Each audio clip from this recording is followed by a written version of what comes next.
Hey everyone, so it's Amanda here.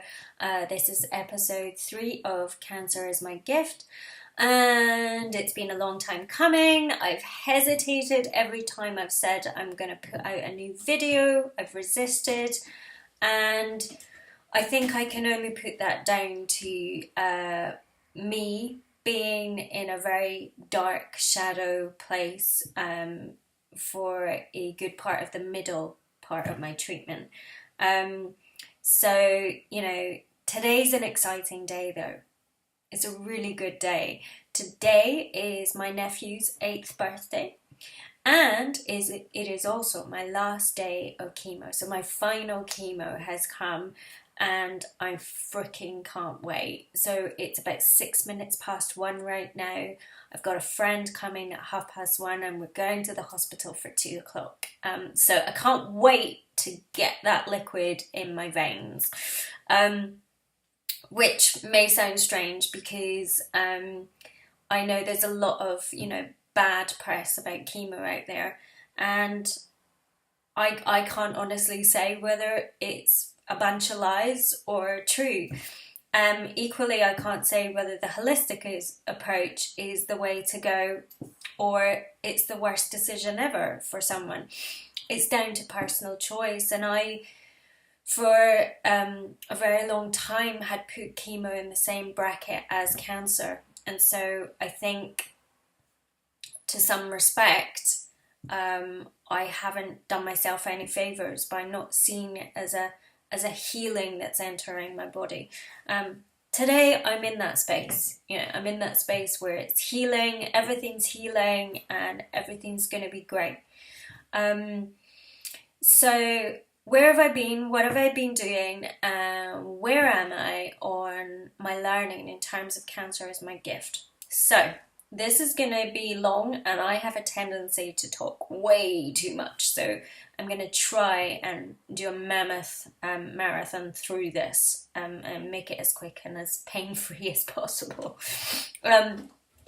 So, whoa, where am I? So I last chemo, at chemo 4, I was moved to a different chemo, as is the protocol for, I think, people that are on an 8-week program. Sometimes you stay on the same, but I think most often or not, halfway through you switch. I switched to a chemo that is called the batterer. That's not its medical term, obviously, but it is known to be the one that kicks breast cancer in the butt. Does its job. Only it didn't with mine. So I think we got to chemo, the end of chemo 6. I had an ultrasound and I went into my doctor's appointment with my oncologist, and I was given the news that, sorry Amanda, but it seems we've lost some control in that your tumour has grown. And so I was a mess, an absolute emotional mess. There's no two ways about it. And being that this was coming at a really dark time in my chemotherapy, this chemo had battered my body. It was hard to walk. I was negative a lot of the time. I was deeply sad. And I had to be present with that for 6 weeks. I had to be with those emotions and really kind of settle in and say, kind of, what's here for me? What do I need to know? What is the wisdom of this place? And whilst the coach in me says that's all very well and good, at some point we have to get moving. And my body, I think my body's wisdom was saying, hang on, no, this isn't our way. We are not this person.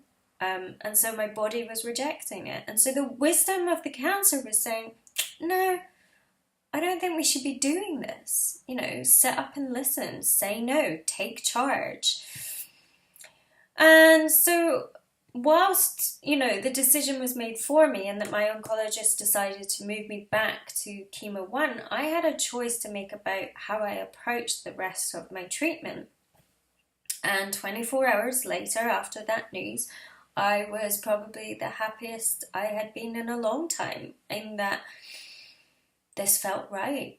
It felt like an opportunity to get back to myself, to come home, to be more of who I want to be, and how I want to live my life.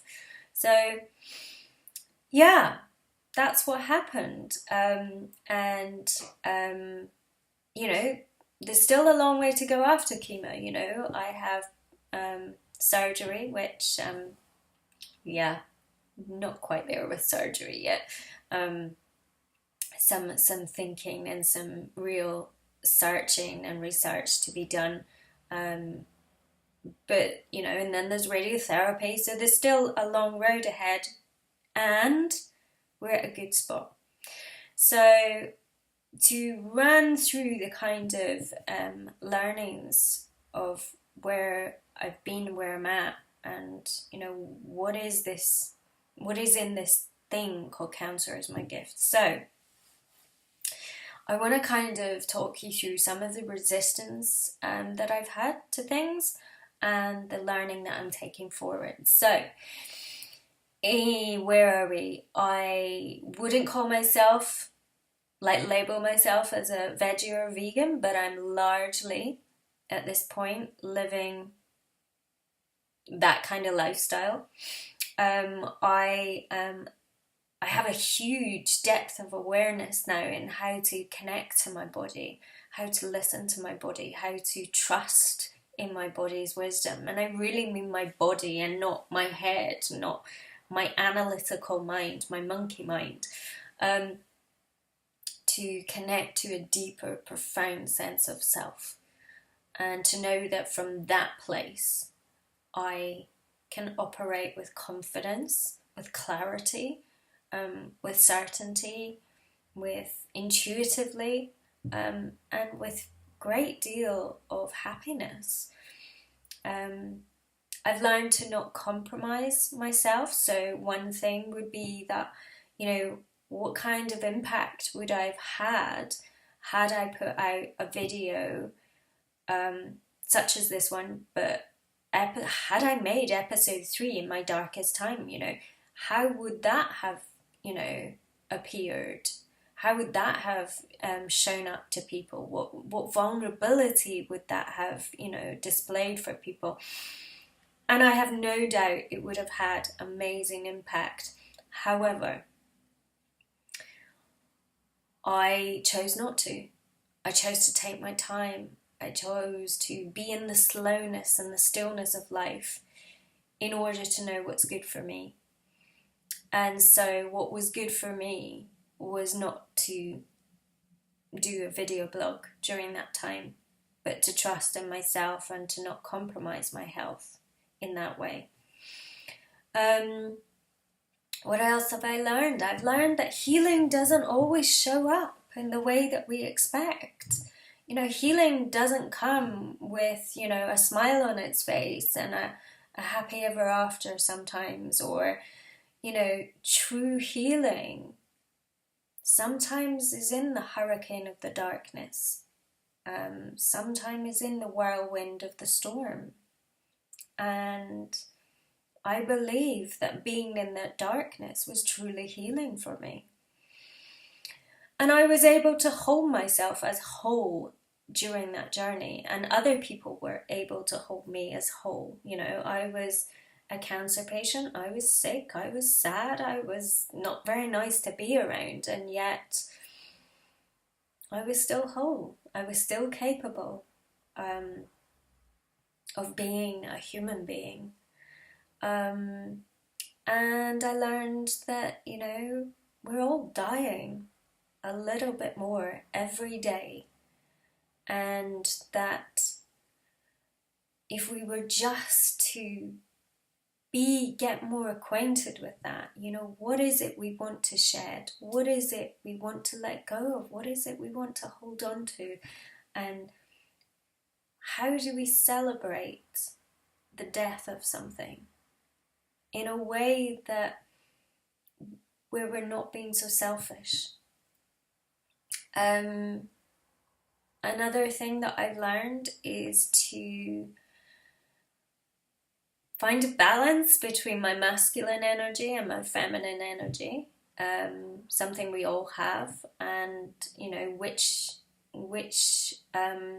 do I need to lead with, and which can support me in a better way than before. I've learned to blame elegantly. I'm coining the phrase by Tony Robbins, the American coach. So quite often in my life,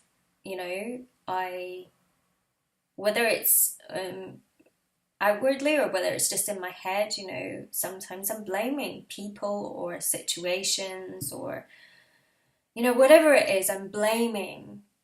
And I want to blame elegantly going forward. I want to know that, if not a bad thing, but if something isn't as fulfilling in my life, I want to look at it and say, okay, that's shit. But what is it making me? What am I, dying to be? And what do I need to shed? And, how can I celebrate that person or that situation or that event for giving me that gift? I'm learning to co-create, to know that, and what I mean is to co-create through events and situations that are not so fulfilling. So, I've learned that not everybody can face cancer. Not everyone can be around the possibility of death. Not everyone can, be your friend when you're ill. Or be your friend when you're not ill, but how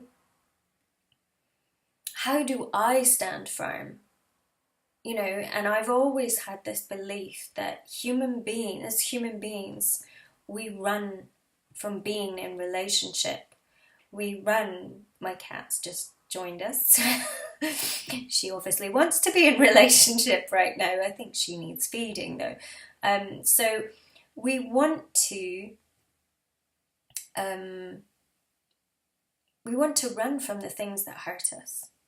We want to avoid, any ownership or responsibility over a pattern that we keep following in our lives.